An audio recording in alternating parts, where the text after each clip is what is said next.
So in 2017, I launched my first app. I think there was one single fatal mistake that I made, but I'd be interested in your thoughts on whether there was more. The idea of the app was GitHub for writers. So the tech was not hard, just comparing the difference between text, tagging it to a user. The year and a half I spent on it was because I was still learning. I launched it as a web app first and set up basic SEO.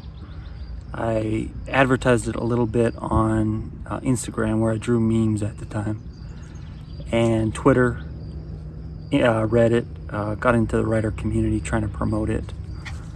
There were a couple people who tried posting on it, and early on I realized for the app that it was a little bit dry, so I reimagined it as a social media app. So users come on, there's a thread, anyone could post a banger start to a story, a couple lines. Somebody else could pick up on that, add to it, and the difference between what all the writers created kind of gamified the system, so you could get credit for contributing to dozens of stories every day.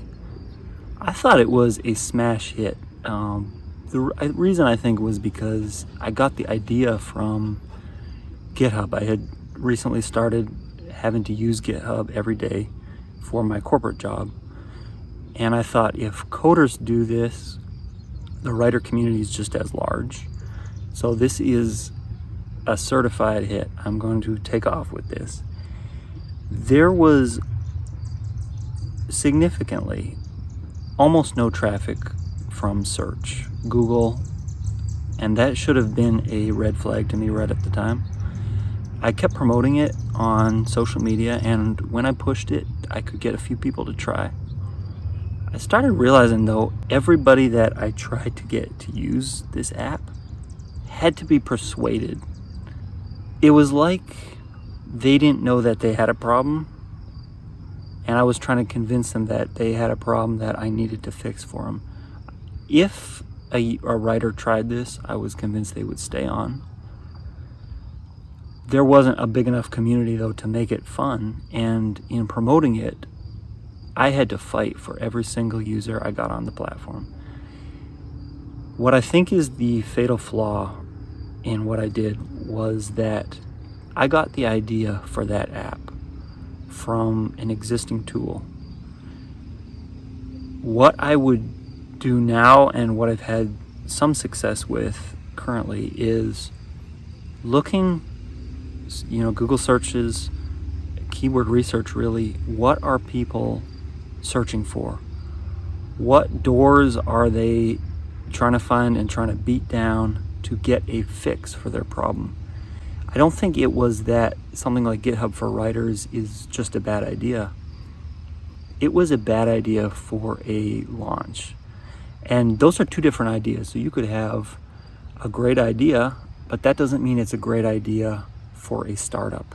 It might be better as a feature for an existing app or a launch backed by a big company. If you are trying to get that traction early on, you have to be the direct answer to the question that people are asking, because the closer I've got to that with subsequent apps, the more natural organic traffic I get from Google once I rank for the terms that my target audience is searching for. I start to get traffic trickle in without effort, and I'd way rather be in the place that I am now with some of these, and I want to even strengthen that in the future. But I think the moral of the story to my first failure is that find your ideas based on what people are already searching for, not just something that you can imagine they would want if they knew about it.